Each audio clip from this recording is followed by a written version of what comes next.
Thank you. That concludes general questions. The next item of business is First Minister's questions, and at question number 1, I call Douglas Ross. Thank you, Presiding Officer. Just a few weeks ago, this chamber congratulated Henry Wooga on reaching his 100th birthday.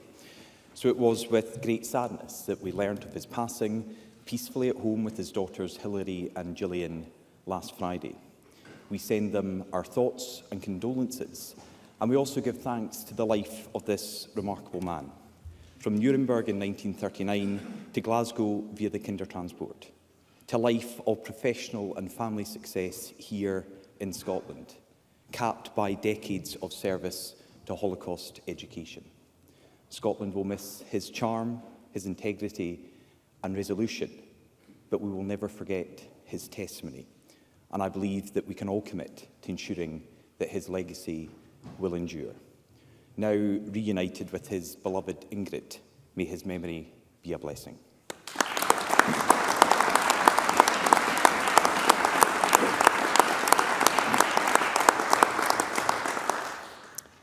Presiding Officer, can I remind the Chamber that my wife is a serving officer with Police Scotland? The Hate Crime Act comes into effect on the 1st of April. We voted against this law and still oppose it as a serious risk to free speech.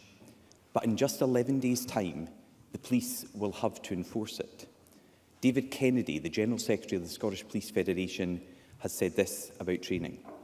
We're only receiving a 2-hour online training package. First Minister, is that really enough for a complex and controversial piece of legislation? First Minister.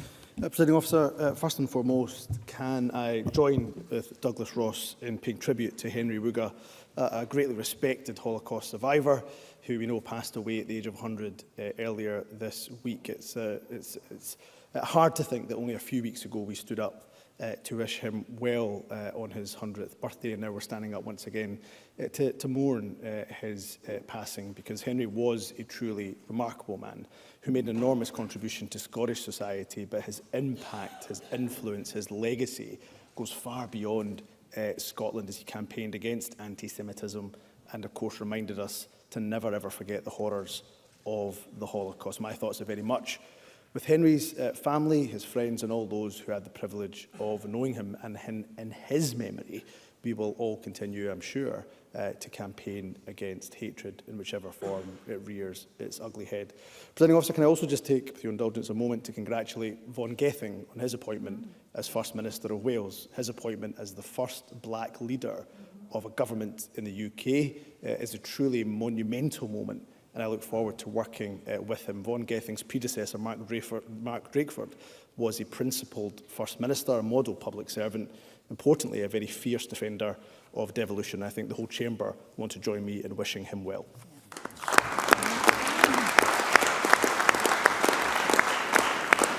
Presiding Officer, to the matter at hand, first of all, let me say, when it comes to the hate crime bill, the Hate Crime Act, forgive me, there has been a lot of disinformation that has been spread on social media and some inaccurate media reporting and indeed by our political opponents. So I'm hoping this exchange we can shed more light than heat on what is actually in the Act as opposed to what is being said about it. In terms of training for police, let me say that I leave it as an operational decision and a matter for the Chief Constable to determine what training is absolutely appropriate. And of course, Police Scotland put out a statement just this week to challenge some of, in their words, the inaccurate media reporting that exists around the Hate Crime Act. So I've got absolute confidence in Police Scotland to ensure the appropriate training is in place.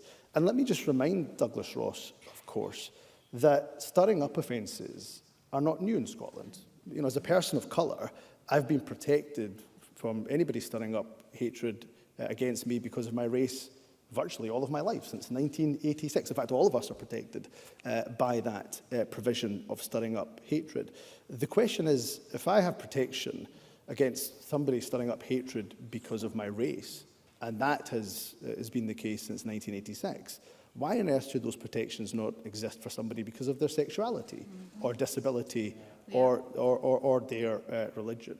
So the facts are that for an offence, a new stirring up offence, to be committed, we know there is a very high threshold, in fact, an even higher threshold than the barrier that there is, or the threshold that there is for a racial stirring up offence. And I would say to Douglas Ross, it's incredibly important, in the memory of people like Henry Wooga, where he started his contribution, that we all unite in standing up and opposing hatred in all of its forms.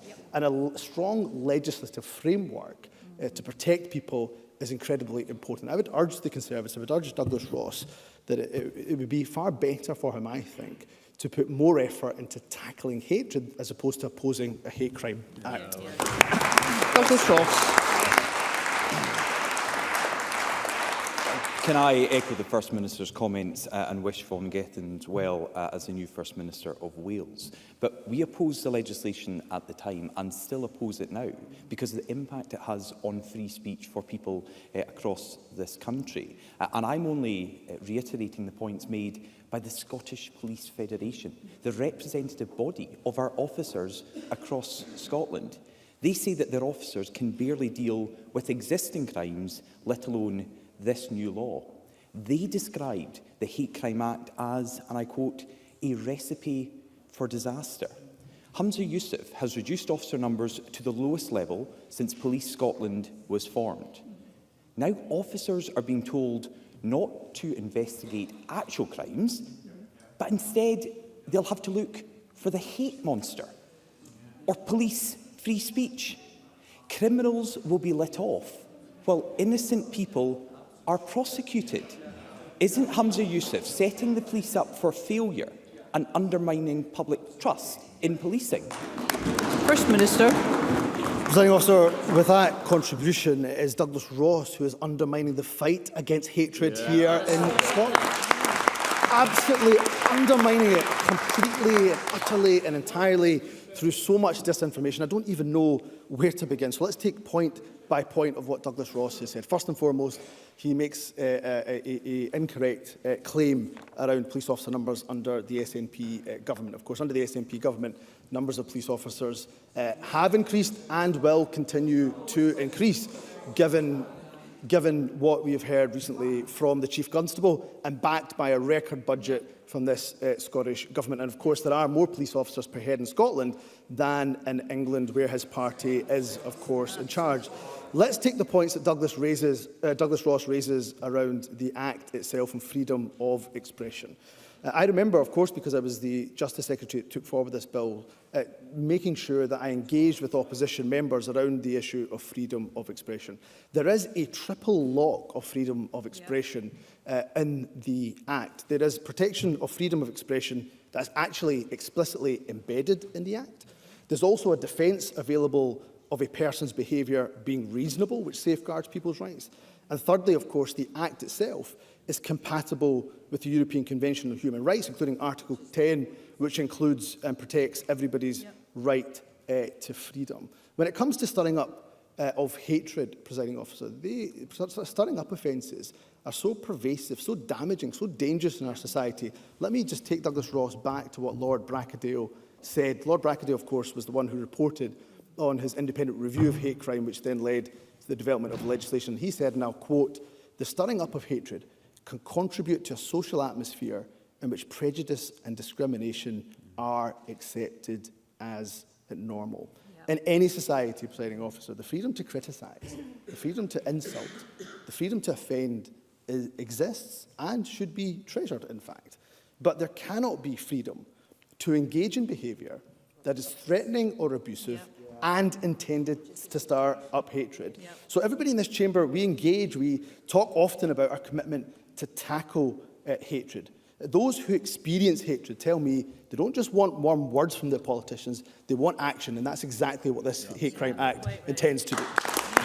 Douglas Ross. But people want action that is enforceable, and the Scottish Police Federation are saying they have serious concerns. Their officers are receiving a 2-hour online training module for this legislation. And the First Minister keeps trying to say these are my comments. They're not. I originally was quoting the Scottish Police Federation. Let me now quote legal experts like Roddy Dunlop, the Dean of the... Please continue, Mr Ross. I think it's only right that we say ministers in the Scottish Government don't think we should be hearing from the faculty of advocates. Please continue, Mr Ross. Let us hear Mr Ross. Yeah. Well, I can say it was Marie Todd. It was the minister that said Mr that. Ross, can I ask you to continue with your question? Members, can we please ensure that we can hear Mr Ross? So, legal experts, including Roddy Dunlop, the Dean of the Faculty of Advocates, said there is a danger of the police being swamped by completely malicious complaints. Not my views, but the Dean of the Faculty of Advocates. Days before this law comes into force, it's unclear how those complaints would be dealt with by the police. People like J.K. Rowling could have the police at her door every day for making perfectly reasonable statements. That could lead to huge numbers of the public being monitored or even criminalised by the police when they have done nothing wrong. Isn't Humza Yousaf putting frontline officers in an impossible position by forcing them to police free speech? First Minister. No, Presiding Officer, we know it's often police officers, unfortunately, that are the victims of hatred themselves. They are often the ones who are facing hatred when it comes to the course of their duties.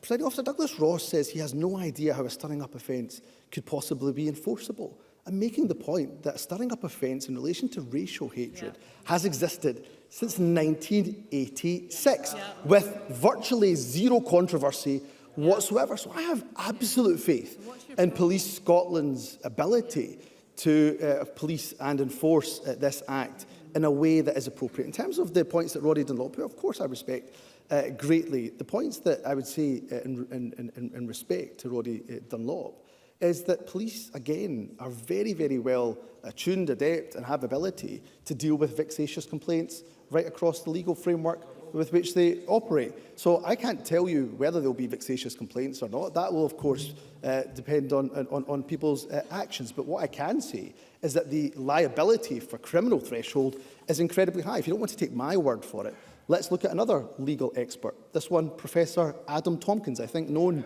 to Douglas Ross, formerly a Conservative MSP, somebody I worked with in relation to the hate crime bill. He writes in today's Herald, and he's of course a Professor of Public Law, and I'll quote from him directly.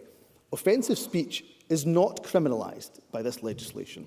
The only speech relating to sexual orientation, transgender identity, age or disability outlawed here is speech which, 1, a reasonable person would 2, consider to be threatening or abusive, 3, which was intended to stir up hatred, and 4, was not reasonable in any circumstances. He goes on to say, just because you feel offended by what someone does not make it a hate crime. And then goes on to say, under the Hate Crime Act, the threshold of criminal liability is not a victim that feels offended, i.e. a subjective test, but that a reasonable person would consider the perpetrator's actions or speech to be threatening or abusive. So, Presiding Officer, let's stick to the facts. And the facts are this, that we are all purport to be concerned about the rises in hate crime that we've seen in our society over the years. But there's only some parties in this chamber that I believe are willing to take the action that is necessary to tackle it. It was, of course, an act and a bill at that point that was debated thoroughly in this chamber. It is unfortunate that the only party that opposed it, of course, was the Conservatives, Presiding Officer. Douglas Ross. In a democracy, we have scrutiny. We have opposition parties to look at the legislation coming forward. And there have been and continue to be serious reservations about this Act that was passed and now how it will be implemented. Let's remember, Humza Yousaf introduced this unworkable and dangerous law when he was Justice Secretary. Now he's bringing it into force as First Minister with little training and not enough support for the officers who will have to enforce it. Let's have a quote from a Professor of Law at Glasgow University, First Minister just quoted. Alistair Bonington said this, like many of the SNP's attempts at lawmaking, this Act will be set aside when it is properly examined in a serious court. This looks like another SNP law that will have to be discarded, just like the named persons and the Offensive Behaviour at Football Act. We've said from the outset this law is a disaster in the making. It criminalises free speech. It risks a fundamental right. It's overreach by the SNP into people's homes. It could result in the public being criminalised for no good reason. It is set to be a Let's shambles. hear Mr Ross. It is set to be a shambles from day one in just 11 days' time. So will Hamza Yusuf finally accept that he has created another bad SNP law that will quickly descend into chaos? First Minister. What's dangerous, Presiding Officer, isn't the law. What's dangerous is hate crime in our society, Presiding Officer. You see, Presiding Officer, we did debate this Act when it was, of course, a bill going through this Parliament extensively. Many years ago, robust debate. Actually, I thought debate is sometimes and often the best traditions of this Parliament. There was compromises. There was amendments that were accepted by the government. We came out of that process with a good piece of legislation that fundamentally protected people's freedom of expression, freedom of speech, but also safeguarded people's right not to have hatred stirred up against them. And of course, there was only one party that opposed that bill. Douglas Ross and the Conservative Party. And maybe, Presiding Officer, it's hardly a surprise, given that the Conservative Party, far from working hard to tackle hatred, they're a party that have actively created the conditions for hatred and division to thrive in our society. The Conservative Party, Presiding Officer, are the party. Let's hear the First Minister. The Conservative Party are the party of go-home vans, the party of the hostile environment, the party of Windrush, the party whose leader, Boris Johnson, called Muslim women First Minister. bank robbers. They are a party that indulges in Islamophobic smears from Suella Braverman to Lee Anderson. So instead of fighting against this bill, wouldn't it be better, Presiding Officer, that the Conservatives got their own house in order? Question number 2, Anna Sarwar. Thank you, Presiding Officer. Can I join others in, first of all, paying tribute to Henry Wooga, a Holocaust survivor who very powerfully shared his own story, the stories of others, and always campaigned against anti-Semitism. And we send our best wishes to his friends, family, and the wider Jewish community.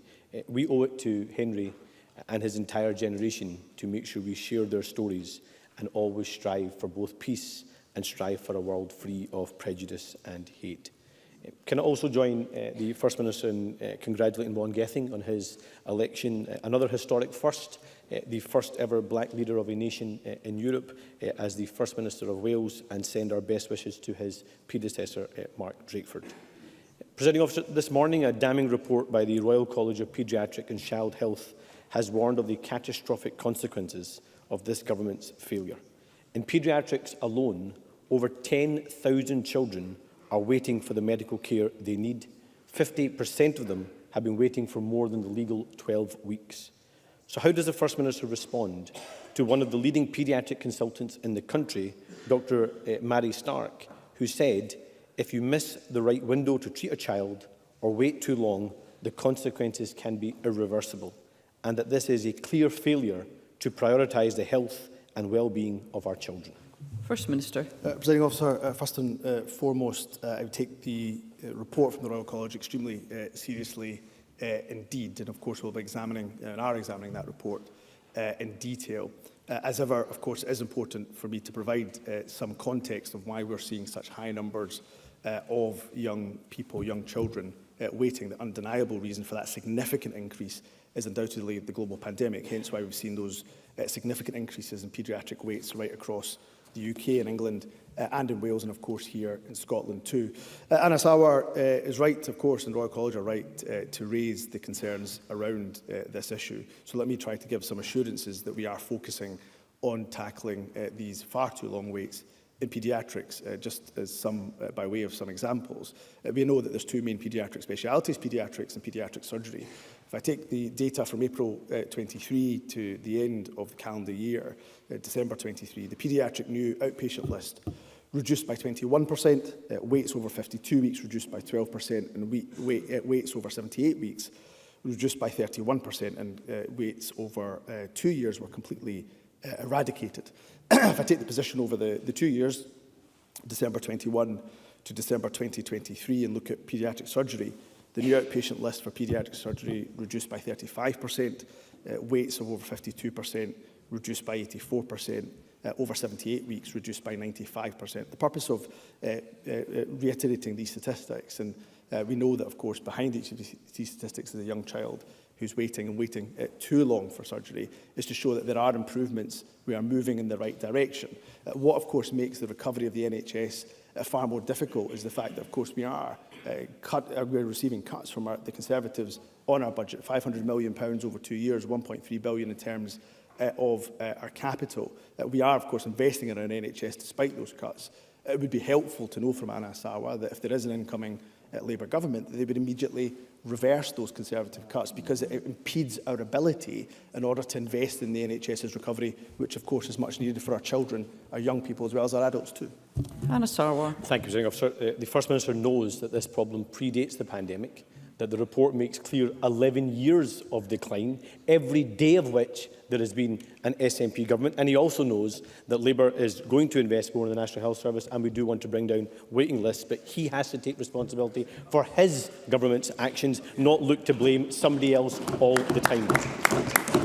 The crisis in children's health goes further than even this report warns. Across our NHS, whether in CAMS services or in other specialisms, children face unacceptable waits that have left them distressed and in pain. One mum, Amy, has told me the struggles faced by her 3-year-old son, Cody. Cody has been repeatedly diagnosed with tonsillitis, and his enlarged tonsils obstruct over 75% of his airway, making it difficult to eat, drink, and even breathe. She's told me that she has to lie awake next to him during the night because his breathing stops, and she has to nudge him to restart his breathing again. She's had to fight to get Cody referred to a specialist, but has been told that an urgent referral for treatment will take 3 years. Amy has had to make the difficult decision to go private, borrowing almost £5,000 from her family. Why is he and his government failing Amy, Cody, and so many families like theirs? First Minister. Presiding Officer, I'm obviously more than happy to look at the case that is referenced by Anas Sarwar in terms of Cody's case, and indeed any other case that a member raises.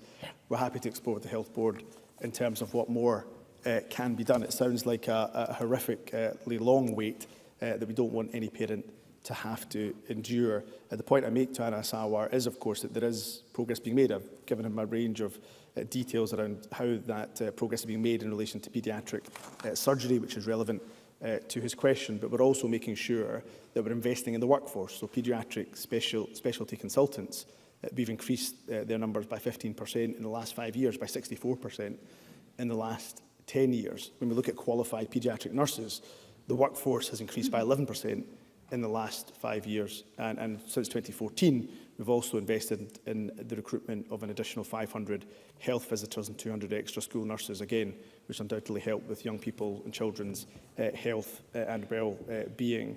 So I don't take lightly at all the issues that Anas Sarwar raises about the long waits that parents and the children are having to suffer.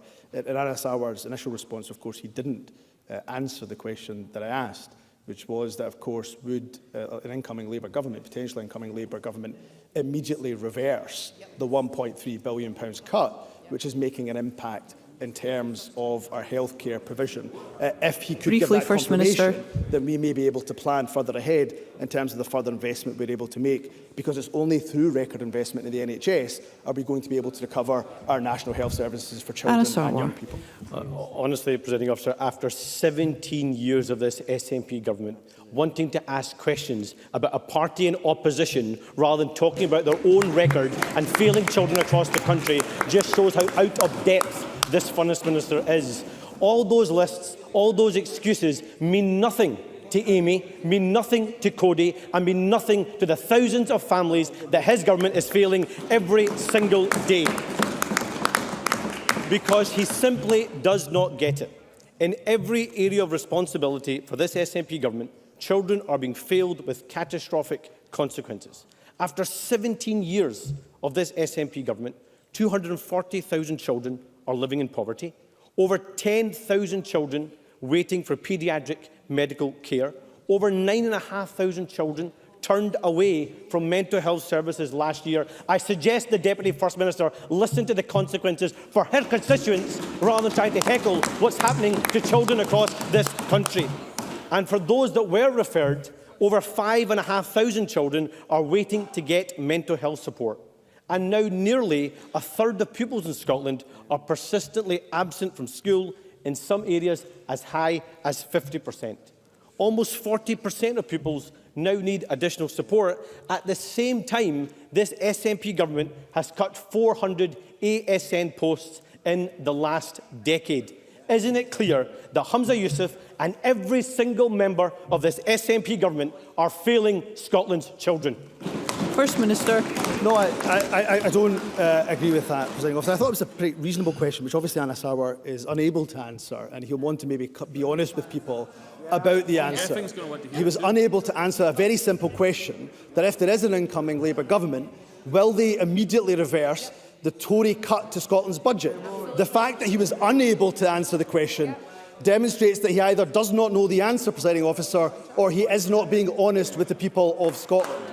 And what I would say to Anas Sarwar is that it's fundamentally important in all of the areas of public service that we invest. That's why this government took the decision to make sure we prioritise our public services. That's why we gave an increase to the National Health Service, made sure there was an increase to education services, made there was an increase to social security. All of these issues incredibly important for our children and young people. That is why, of course, the estimates show that 100,000 children in Scotland will be lifted out of poverty because of our actions. That's why, of course, more young people in this country are going to university from areas of higher deprivation because of our investment. That's why more young people, we have record young people going into positive destinations because of our investment in education, early learning and childcare, Presiding Officer. Briefly, First Minister. And that is why, of course, is imperative throughout all of these challenges that governments and political parties make a decision.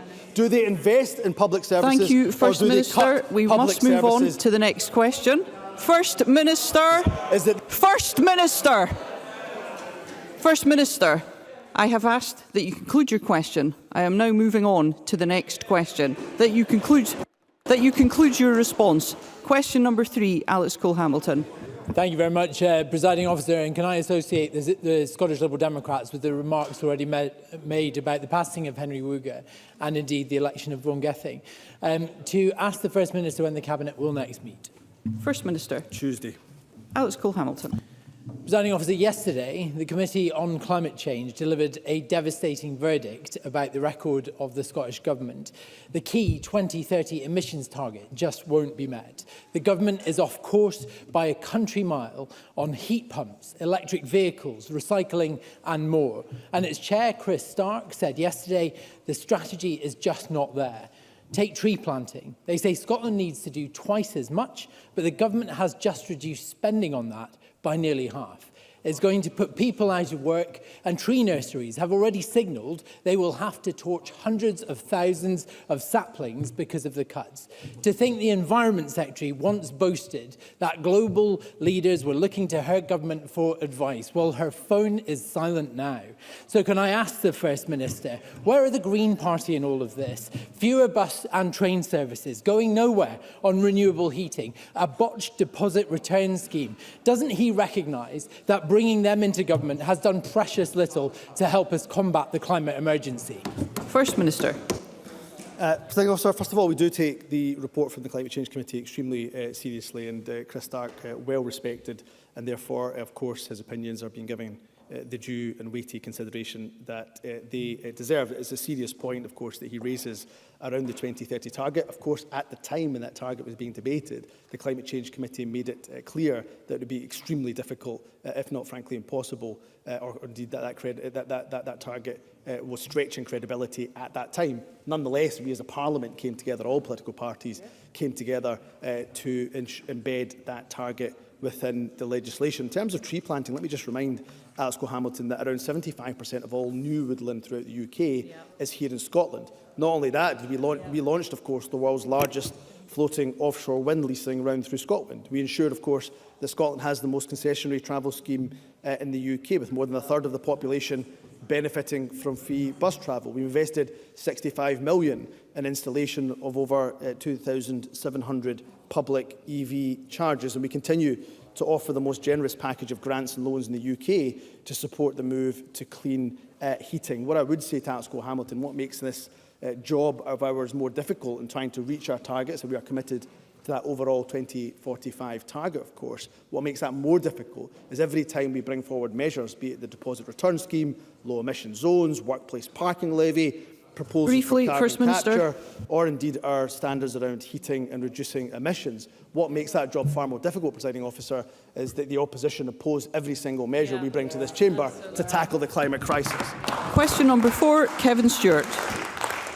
Thank you, Presiding Officer. To ask the First Minister what analysis of passenger behaviour and numbers has been carried out since the inception of the removal of peak rail fares pilot. First Minister. The trial is an exciting and unique opportunity to encourage more people to leave their cars at home, choose a safe, reliable and green form of public transport. I can confirm that an interim analysis is due to be published shortly. It examines the impact on rail travel patterns and other modes. The Scottish Government will carefully consider the impact and, of course, the long-term sustainability of any further measures before we confirm what our next steps are. Kevin Stewart. Thank you, Presiding Officer, and I thank the First Minister for that answer. The removal of peak fares has been greatly welcomed by my Aberdeen Central constituents and by tens of thousands of other people across Scotland, and in my opinion has been beneficial to many during these tough times caused by the cost of living crisis. Can the First Minister give an indication on whether the removal of peak fares will become permanent? First Minister. I'm really pleased to hear about the positive impact that this particular policy is having on Mr Stewart's constituents, and I've heard similar stories from my own constituents and constituents of other MSPs right across the country, particularly during this cost of living crisis. But the purpose of the ScotRail peak fares is twofold: to find out whether such measures do help to move people from car to rail use, but also to help passengers facing the cost of living crisis. So we know that price and simplicity are crucial for people when it comes to choosing how to travel. So the pilot, we know, as has already been said, operate until the end of June. As such, it would be, of course, inappropriate to confirm whether, of course, the abolition of peak fares will become permanent ahead of a final evaluation. So it will be important to review the data as the entire purpose, of course, of the pilot, to see whether or not we're seeing that modal shift and to examine the data around how much this is helping people during a cost of living crisis. But of course, when that evaluation has been appropriately analysed, we will of course inform Parliament of the next stages and steps in relation to this particular policy. Alec Crowley. Presiding Officer, there's no doubt that if we are to get any place near reaching our net zero targets, then we have to do much better when it comes to reducing emissions in transport. So will the First Minister commit to come back to this chamber in enough time so that we will be able to hopefully make this pilot permanent? Because what in effect is the case is that people are being priced off public transport, and if we want to tackle that and we want to get more people to use public transport, then it is exactly this type of step, which I welcome, that we need to now make permanent. First Minister. I can say to Alex Rowley that, of course, we will evaluate the data and we will, of course, bring forward an analysis of that data. It's important that we don't preempt that data. We need to see whether the data actually has shown us, has demonstrated that modal shift that Alex Rowley rightly talks about. So let's not preempt that data. Let's examine that data, let's analyse the evidence, and then let's let other MSPs do the same with the analysis of that data. I agree with the thrust of his question, though, that it is important to invest in our public transport. Hence why I'm very pleased that this government invested in Leavenworth Railway, something that, of course, Alex Rowley, I'm sure, would welcome. It's why we have an extremely generous concessionary travel scheme. I would say, though gently to Alex Rowley, that is why I make the point it is extremely frustrating for this government when we do bring forward various policies to encourage that modal shift to help to reduce our carbon emissions.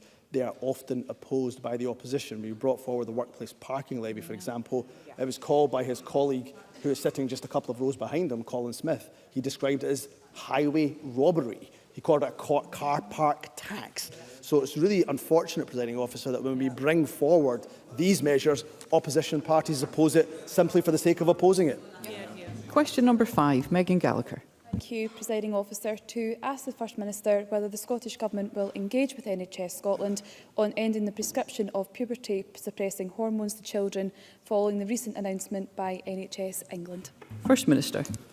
Presiding Officer, we are aware of the new clinical policy issued by NHS England last week on the routine prescription of puberty-suppressing hormones for children and young people as a treatment option for gender dysphoria. The details of this are being closely considered by NHS Greater Glasgow and Clyde and its relevant clinical team, obviously as the provider of young people's gender services at Sandyford. Any decision on how such healthcare is delivered in Scotland will rightly be made by health boards, but most importantly, the clinicians involved. It should be noted NHS England's announcement follows our interim policy position last year, recommending puberty blockers are only accessed via a research programme it is establishing. The Scottish Government and NHS Scotland remain observers to this particular study, and we're considering what further engagement may be appropriate. Megan Gallagher. I asked the First Minister about the prescription of puberty blockers to children in May last year. The First Minister said, and I quote, "I support such decisions being made by clinicians, by the people who have clinical knowledge. We should trust those who have clinical expertise, as opposed to standing here in the chamber making judgments about what is best for young people who need gender identity services. But the truth of the matter is, we don't know if puberty blockers have long-term, life-changing consequences on young people who take them. That's why NHS England are conducting a review. Therefore, will the First Minister publish all evidence his government has that puberty blockers are safe for children? And if his government doesn't have any evidence, why is he allowing NHS health boards to prescribe them? First Minister. Presiding Officer, Megan Gallagher read out my response to her last time round. My position hasn't changed one iota, hasn't changed one bit. I still believe it is the point that clinical experts in Scotland should be the ones who determine whether or not puberty blockers are prescribed or not. I think that's a sensible position as opposed to politicians demanding what clinical treatment should be. It should be for the clinical experts. In terms of the study that is taking place, I did reference in my response to Megan Gallagher's very first question that we are engaging with the study that's taking place. The Scottish Government and NHS Scotland are well engaged with NHS England on its planned study into the use of puberty blockers in young people's gender identity healthcare. We are observers to that study, and that remains a work in progress. We are considering what future engagement in that research may well be possible. So I just go back to the point that I've made already to Megan Gallagher. Of course, it is for clinicians to make these judgments. I think it is right that we trust our clinicians and their expert decision making. And in terms of the studies that are taking place in England, I'm more than happy to confirm that we are observers. We are keeping close to NHS England, and we'll continue to do so as that study develops. Question number 6, Pauline McNeill. To ask the First Minister what resources the Scottish Government will be providing to Police Scotland for the investigation of complaints made under the Hate Crime and Public Order Act 2021. First Minister. Presiding Officer, we have worked with justice partners, including, of course, Police Scotland, to ensure the Act is effectively implemented when it commences next month. The Scottish Police Authority's budget for 24-25 delivers record police funding of £1.55 billion. It's an increase of 92.7 million when compared to the current financial year. It is for the SPA and the Chief Constable to allocate this budget according to their priorities and their needs, and that should absolutely include the investigation of complaints that are made under the Hate Crime Act. I'm aware that some commentary in the Act, as I've already said, is not really reflective or indeed accurate of the measures in the Act, which was passed by a majority of this Parliament. The Act does not stop freedom of expression, however, it does make unlawful the intention of stirring up hatred against a person or community for particular characteristics, as the law already does for race. Pauline McNeill. The First Minister has reiterated several times today that the Hate Crime Act, which comes into force on the 1st of April, must deliver what Parliament intended, that people must not be criminalised for expressing their opinions, and I agree. Some organisations are still concerned this legislation will be used maliciously to silence legitimate opinion, and it would be helpful, First Minister, if the Scottish Government would engage with those groups. So does the First Minister agree that how the Act is interpreted by the police is key and how they are trained is key and that resources are crucially important? So does the First Minister understand my concerns that the police are not properly resourced but crucially properly and adequately trained to implement the Act as it was intended?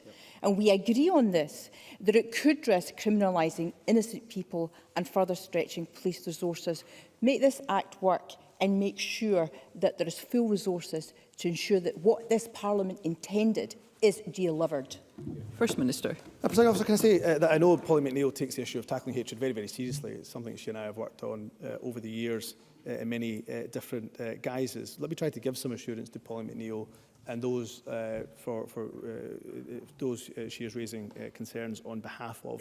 First of all, I make the point that I made already to Douglas Ross that there are multiple freedom of expression safeguards within the law. There is explicitly a freedom of expression safeguard within the legislation. There is, of course, the reasonable person defence. But there is also, of course, the fact that the legislation has to apply with the European Convention of Human Rights and Article 10 being particularly important. So there's a triple lock of safeguards that are already there. In terms of how the police then enforce the Act, let me again try to give Polly McNeill some assurances. Police officers since 1986, virtually my whole life, have been, I think, effectively policing and enforcing the law and stirring up of hatred for crimes in relation to race.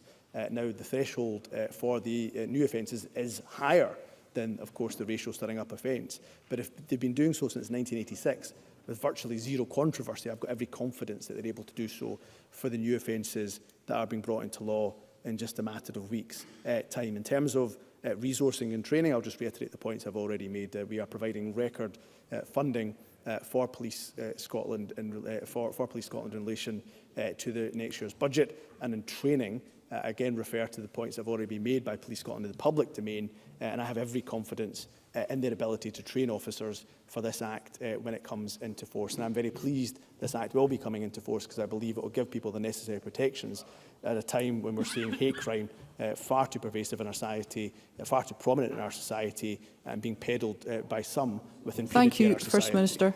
Ivan McKee. The First Minister will be aware that the Police Scotland hate crime website explicitly stereotypes young working class men from constituencies like mine and his as most likely to commit a hate crime. Does he agree with me that publicly demonising this disadvantaged group, already heavily impacted by negative interactions with the criminal justice system and disproportionately damaged by addiction and other challenges, will neither assist them nor aid efforts by many community groups and others in my constituency who work to create opportunities for them? First Minister. Well, sure, Presiding Officer, while the Conservatives were shouting down Mr McKee when he was asking his question, I think it's a legitimate point that when it comes to any marketing, any awareness campaigns that are done, it's exceptionally important that there's no stigmatisation of any communities whatsoever. Let's just stick to the evidence and the facts in relation to those who are victims and indeed anybody that is a perpetrator of hate crime. But let's do that in a way that doesn't stigmatise one or other community and certainly doesn't pit communities against each other. The entire point of the Hate Crime Act, and indeed I think all of our endeavours, or most of our endeavours in this chamber around tackling hate crime, are around so that we can have a more cohesive society as opposed to one that pits one community against another. So I do agree with Ivan McKee that we should focus on tackling stigmatisation, stigma wherever it exists in our society. He's also right to highlight that many organisations and agencies that are providing opportunities to our young people. Thank you, First Minister. Whether it's the work of Skills Development Scotland, national training programmes and apprenticeship programmes, and many others that are supporting our young people during these challenging times. Thank you, First Minister. In the time we have available for constituency and general supplementaries, I call Liam Kerr. Very grateful, Presiding Officer. Devastating figures this week revealed people can be waiting up to 2 years for audiology assessments at NHS Grampian. The Chief Executive, Adam Caldwell's, laid the blame for that squarely at the door of this government, which underfunds the service and fails to properly workforce plan. How precisely does this government intend to drive these waiting times down? And when will the people of the North East see results? First Minister.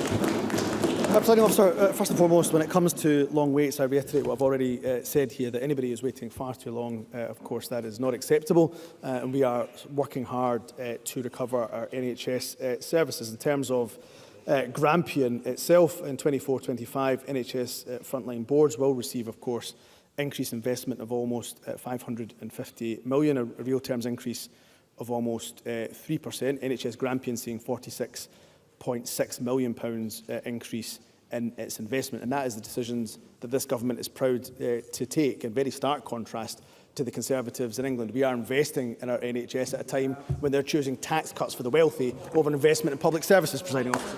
And Bob Doris. Presiding Officer, babies across the UK face delay in treatment for the debilitating genetic condition spinal muscular atrophy because no newborn screening programme exists. I recently met two impacted families who want to know why the majority of European countries screen for SMA, yet we don't. Something I've been campaigning for some time. It makes a real difference to the lives of newborn babies. Does the First Minister agree with me, given it now appears likely there will be a UK screening pilot for SMA, that Scotland should be included? And will the First Minister meet with me to discuss work undertaken in Scotland to prepare for such a pilot, including, I think he will welcome, identifying potential partnership funds to deliver it? First Minister. I do, of course, recognise the urgency families in Scotland feel around this issue for those affected by spinal muscular atrophy. It can be absolutely devastating. I share the desire for any action that would prevent that. The UK National Screening Committee is very much in the best place to evaluate all the evidence, and I do welcome the in-service evaluation that NHS England is carrying out. I hope that that will bring us closer to a decision.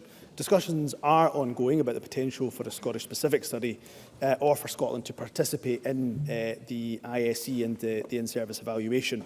However, there are a number of factors that must be worked through before a final decision can be reached. And of course, I'm always happy, as is the Health Secretary, to meet with Bob Doris on this very important issue. That concludes First Minister's questions. The next item of business is a member's business debate in the name of Douglas Ross, and there'll now be a short suspension to allow those leaving the chamber and public gallery to do so.